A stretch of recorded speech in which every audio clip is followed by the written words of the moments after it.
আসসালামু আলাইকুম প্রিয় দর্শক, আপনারা মেবি ভিডিও স্ক্রিনে দেখতেছেন আরিফ হক। উনি হচ্ছে আমাদের এলাকায় দীর্ঘদিন যাবত এখানে বাসাতে থাকে। তো ওনার আব্বা কিন্তু আজকে ইন্তেকাল করেছেন। তো ওনার বন্ধুরা কিন্তু আজকে এখানে যাচ্ছে, আমিও তাদের সাথে যাচ্ছি। তো আমরা মাগরিবের একটু আগে রওনা দিলাম, কিন্তু আমরা মাগরিবের নামাজ পড়লাম এখানে মদনাঘাট থেকে পড়ার পর আমরা মেবি এখন 8টা মতন হবে, আর রাত 8টা। তো আমরা এখন কাপ্তাই এখানে আসলাম, এসে আমরা কিন্তু কিছু নাস্তা করতেছি। কাপ্তার আর একটু ভিতরে যাব, আর 10 কিলোমিটার বাকি। মিনিমাম আমরা এখনো এই 30 কিলোমিটার গাড়ি চালাইছিলাম। তো এখানে দেখতেছেন আমরা এই দোকান থেকে কিন্তু খাবার খাচ্ছি। এখানে কিন্তু গরম গরম রুটি।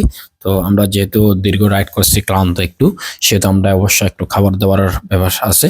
তো আমরা আমাদের আঙ্কেলের সাথে, সালামান আঙ্কেল এবং মিজান স্যার, এখানে আমাদের সাজ্জাদ ভাই একসাথে খাচ্ছে আর কি। নাস্তা করার পর আমরা কিন্তু এখন আবার জানাজার নামাজ পড়ার জন্য রওনা দিচ্ছি। আরো মিনিমাম আমাদের থেকে আর 10 কিলোমিটার গাড়ি চালাতে হবে, কাপ্তার ভিতরে ঢুকতে হবে।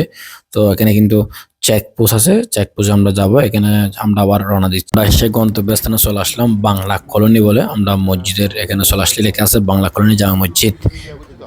সময় চলে আসলাম, জানাজার নামাজও একটু পর শুরু হবে। এখানে দেখতেছেন অনেক মানুষের ভিড় করতেছে, একটু পর জানাজার নামাজ শুরু হবে। তো আমরা কিন্তু যেহেতু নামাজ পড়ি নাই, আমরা কিন্তু নামাজটা পড়ে নিব। চারজন একসাথে জামাতে নামাজ পড়লাম এখানে দেখতেছেন। তো এখানে মিজান স্যার একটু যেহেতু ক্লান্ত, গাড়ি রাইড করছিল, একটু মসজিদে শুয়ে আছে। আর এদিকে সাজ্জাদ ভাই ভিতরে নামাজ পড়তেছে, সালামান আলাইকুম মুনাজাত করতেছে। আমারও শেষ হয়ে গেছিল নামাজ। আমি নামাজ শেষে একটু ঘুরতেছি, যেহেতু রাত অন্ধকার। এখন এখন হচ্ছে মেবি 9টা বাজছিল আর কি। তো এখানে কিন্তু এই জায়গায় কিন্তু আগে আসেই নাই, যেহেতু এখানে ওনাদের বাড়ি, আমাদেরকে ঢুকাইছে আর কি ক্যাম্পের মধ্যে ভিতরে।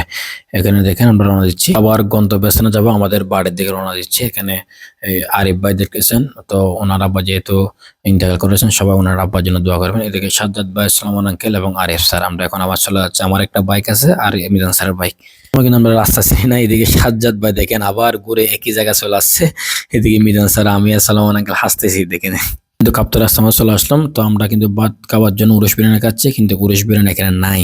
রাত 11টা। আমরা আবার কাপ্তার রাস্তার মাথা গোল্ডেন ব্রিজে চলে আসলাম। সবাই হাত মুখ ধুলো এবং ফ্রেশ হলো।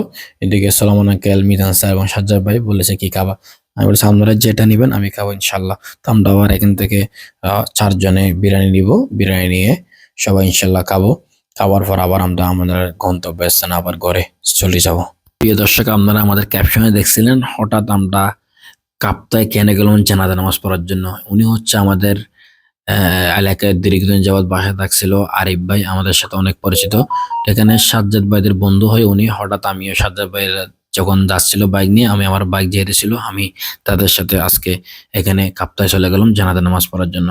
আজকে আমরা কাপ্তায় যার জানাজা নামাজ পড়ছিলাম, এই মানুষটার ব্যাপারে এখানে আশেপাশে অনেকজনের নাম করতেছে, বলেছে এই মানুষটা নাকি অনেক ভালো ছিল। আসলে মৃত্যুর পর যখন ওনার সুনাম করে মানুষ, আসলেই এটাই হচ্ছে দুনিয়ার সবচেয়ে বড় অর্জন।